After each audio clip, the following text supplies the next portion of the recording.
Hello everyone. आज हम लोग सेट 2 के अंतर्गत विभिन्न प्रश्नों का विश्लेषण करेंगे जो कि विभिन्न प्रतियोगी परीक्षाओं के लिए अत्यंत महत्वपूर्ण है। आज का पहला प्रश्न है, भारतीय राष्ट्रीय कांग्रेस के संस्थापक कौन थे?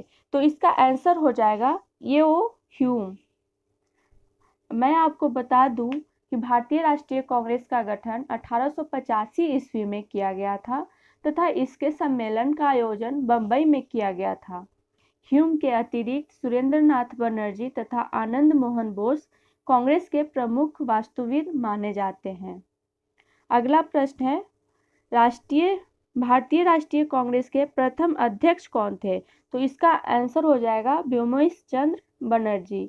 मैं आपको बता दूं कि कांग्रेस के प्रथम अधिवेशन में 72 प्रतिनिधियों ने भाग लिया था। परीक्षा में अक्सर ऐसे भी प्रश्न पूछे जाते हैं कि कांग्रेस के प्रथम अधिवेशन में कितने प्रतिनिधियों ने भाग लिया था, तो इसका आंसर हो जाएगा 72 यानी 72। अगला प्रश्न है, कांग्रेस के प्रथम मुस्लिम अध्यक्ष कौन थे? तो इसका आंसर हो जाएगा बदरुद्दीन तैयब जी। अगला प्रश्न है, किस वायसराय के कार्यकाल के दौरान भारतीय राष्ट्रीय कांग्रेस बनी थी? तो इसका आंसर हो जाएगा लॉर्ड डफरिन के शासनकाल में। अगला प्रश्न है, किसने कहा था कांग्रेस केवल सूक्ष्मदर्शी अल्पसंख्यक का प्रतिनिधित्व करती है? तो इसका आंसर हो जाएगा लॉर्ड डफरिन। आइए आगे देखते हैं। अगला प्रश्न है, किसने कांग्रेस को मन के उद्गार निकालने वाली संस्था की संज्ञा दी? तो इसका आंसर हो जाएगा लॉर्ड कर्जन। अगला प्रश्न है, बंगाल विभाजन विधिवत रूप से कब लागू हुआ? तो इसका आंसर हो जाएगा 16 अक्टूबर 1905 ईस्वी में। मैं आपको बता देना चाहती हूँ कि भारत में स्वदेशी आंदोलन की शुरुआत बंगाल विभाजन के विरोध स्वरूप ही हुई थी और 16 अक्टूबर जब बंगाल विभाजन विधिवत रूप से लागू हुआ, उस दिन आंदोलनकारियों ने शोक दिवस के रूप में मनाया तथा विभाजित बंगाल के दोनों भागों के लोगों ने, मतलब कि पूर्वी बंगाल एंड पश्चिमी बंगाल के लोगों ने एकता प्रदर्शित करने के लिए, आपसी एकता प्रदर्शित करने हेतु एक दूसरे के हाथों में राखियां बांधी। अगला प्रश्न है, वर्ष 1905 के बंगाल विभाजन के समय वायसराय कौन था? तो इसका आंसर हो जाएगा लॉर्ड कर्जन। अगला प्रश्न है, अनुशीलन समिति का गठन कब किया गया? तो इसका आंसर हो जाएगा 1902 ईस्वी में। मैं आपको बता दूं कि बंगाल में क्रांतिकारियों का प्रथम गुप्त संगठन अनुशीलन समिति था। अनुशीलन समिति प्रमुख गतिविधियों में स्थान स्थान पर शाखाओं के माध्यम से नवयुवकों को एकत्र करना, उन्हें मानसिक व शारीरिक रूप से शक्तिशाली बनाना ताकि वे अंग्रेजों का डटकर मुकाबला कर सके। अगला प्रश्न है, कलकत्ता में अनुशीलन समिति का गठन किसने किया? तो इसका आंसर हो जाएगा पी मित्रा ने। मैं आपको बता दूं कि कलकत्ता में अनुशीलन समिति का गठन पी मित्रा ने किया एंड मिदनापुर में ज्ञानेंद्र बसु ने अनुशीलन समिति का गठन किया। और यहाँ ये भी ध्यान देने की बात है कि कलकत्ता की अनुशीलन समिति में जतीन्द्रनाथ बनर्जी एवं वारिंद्र कुमार घोष जैसे प्रसिद्ध क्रांतिकारी भी इसके सदस्य थे। चलिए आगे चलते हैं। अगला प्रश्न है, युगांतर नामक साप्ताहिक पत्र का प्रकाशन किसने प्रारंभ किया? तो इसका आंसर हो जाएगा वारिंद्र कुमार घोष और भूपेंद्र नाथ दत्ता। मैं आपको बता दूं कि बंगाल में क्रांतिकारी विचारधारा को वारिंद्र कुमार घोष एवं भूपेंद्र नाथ दत्ता ने फैलाया। 1905 ईस्वी में वारिंद्र कुमार घोष ने भवानी मंदिर नाम की पुस्तिका लिखी, जिसमें क्रांतिकारी कार्यों को संगठित करने के लिए केंद्र बनाने के लिए जानकारी दी गई थी। और 1906 ईस्वी में इन दोनों ने मिलकर, मतलब कि वारिंद्र कुमार घोष और भूपेंद्र दत्ता ने मिलकर युगांतर नामक समाचार पत्र का प्रकाशन किया। चलिए अगला प्रश्न देखते हैं। अगला प्रश्न है, मित्र मेला का गठन कब किया गया था? तो इसका आंसर हो जाएगा 1899 ईस्वी में। अगला प्रश्न है, मित्र मेला का गठन किसने किया था? तो विनायक दामोदर सावरकर एवं गणेश दामोदर सावरकर ने। मैं आपको बता दूं कि विनायक दामोदर सावरकर और गणेश सावरकर ने 1899 ईस्वी में नासिक में एक क्रांतिकारी गुप्त समाज का गठन किया, जिसे मित्र मेला के नाम से जाना जाता है। यह उस समय महाराष्ट्र में कई ऐसे क्रांतिकारी समाजों में से एक था जो सशस्त्र विद्रोह के माध्यम से ब्रिटिश शासन को उखाड़ फेंकने में विश्वास रखता था। चलिए अगला प्रश्न देखते हैं। अगला प्रश्न है, अभिनव भारत की स्थापना कब हुई? तो इसका आंसर हो जाएगा 1904 ईस्वी में। अगला प्रश्न है, वर्ष 1904 में क्रांतिकारी संगठन अभिनव भारत किस राज्य में संगठित किया गया था? तो इसका आंसर हो जाएगा महाराष्ट्र में। मैं आपको बता दूं कि वर्ष 1904 में मित्र मेला का ही नाम बदलकर अभिनव भारत रखा गया था। अगला प्रश्न है, भारत माता नामक पत्र का प्रकाशन किसने किया? तो इसका आंसर हो जाएगा अजीत सिंह ने। अगला प्रश्न है, अंजुमन ए मोहिसबान ए वतन नामक क्रांतिकारी समिति का गठन किसने किया? तो इसका आंसर हो जाएगा अजीत सिंह ने। मैं आपको बता दूं कि अजीत सिंह ने पंजाब में क्रांतिकारी आतंकवाद के उदय में महत्वपूर्ण योगदान दिया। इन्होंने लाहौर में अंजुमन ए मोहिसबान ए वतन नामक क्रांतिकारी समिति का गठन किया तथा भारत माता नामक पत्र का प्रकाशन किया। अजीत सिंह ने भारत माता नामक पत्र में अनेक क्रांतिकारी लेख लिखे तथा लोगों से दमन एवं उत्पीड़न का विरोध करने हेतु आगे आने का आह्वान किया।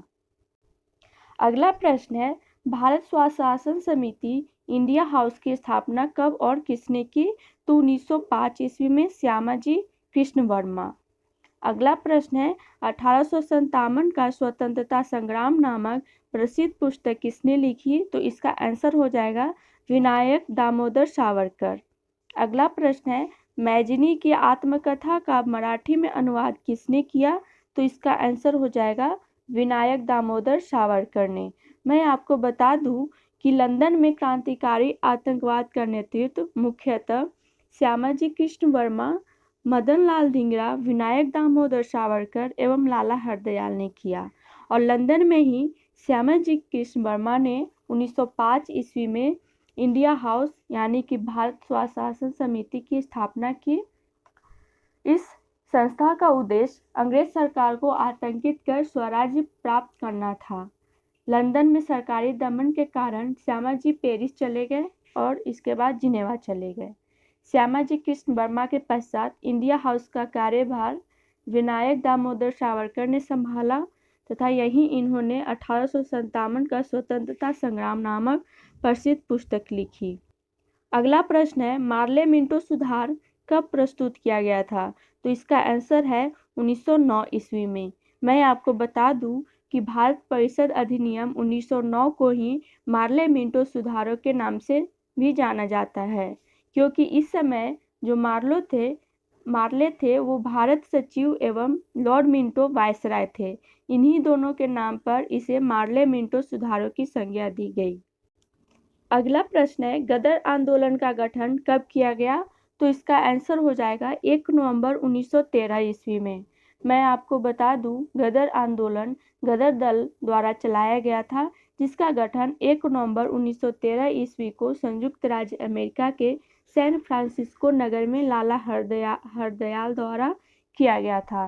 परीक्षा में ये भी प्रश्न पूछे जाते हैं कि गदर आंदोलन का गठन किसने किया? तो लाला हरदयाल ने। कहाँ किया? तो सैन फ्रांसिस्को नगर में। अगला प्रश्न है, न्यू इंडिया नामक पत्र का प्रकाशन किसने प्रारंभ किया? तो ये है एनी बेसेंट। अगला प्रश्न है, कॉमनवेल्थ नामक पत्र का प्रकाशन किसने प्रारंभ किया? तो इसका आंसर हो जाएगा एनी बेसेंट। न्यू इंडिया नामक पत्र एंड कॉमनवेल्थ नामक पत्र दोनों का प्रकाशन एनी बेसेंट ने किया था। एनी बेसेंट ने इन पत्रों के माध्यम से अंग्रेज सरकार के सम्मुख भारत में स्वशासन की स्थापना की मांग को दृढ़ता के साथ उठाया। अगला प्रश्न है, बाल गंगाधर तिलक ने होम रूल लीग की स्थापना कब की? तो इसका आंसर हो जाएगा अप्रैल 1916 ईस्वी को।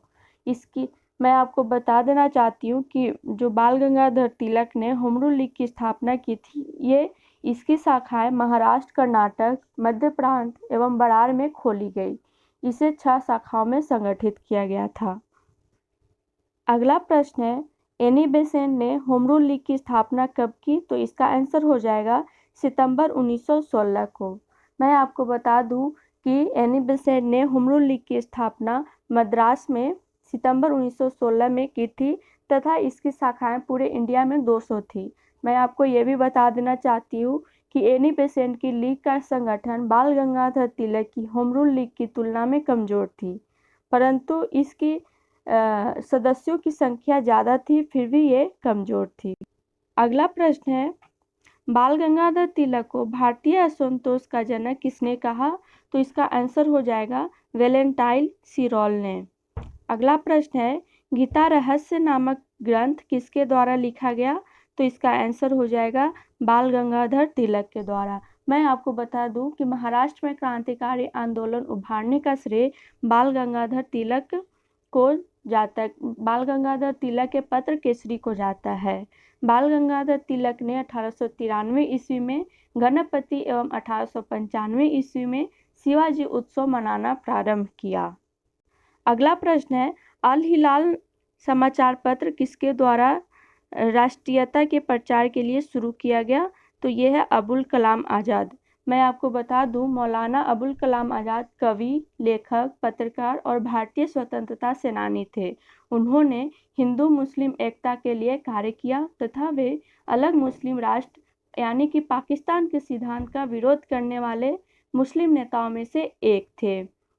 यहाँ ये भी ध्यान देने की बात है कि अल हिलाल नामक समाचार पत्र द्वारा राष्ट्रीयता के प्रचार के लिए अल हिलाल समाचार पत्र का शुरुआत अबुल कलाम आज़ाद ने किया तथा कामरेड पत्र का शुरुआत मोहम्मद अली ने किया। तो आज के लिए इतना ही, धन्यवाद।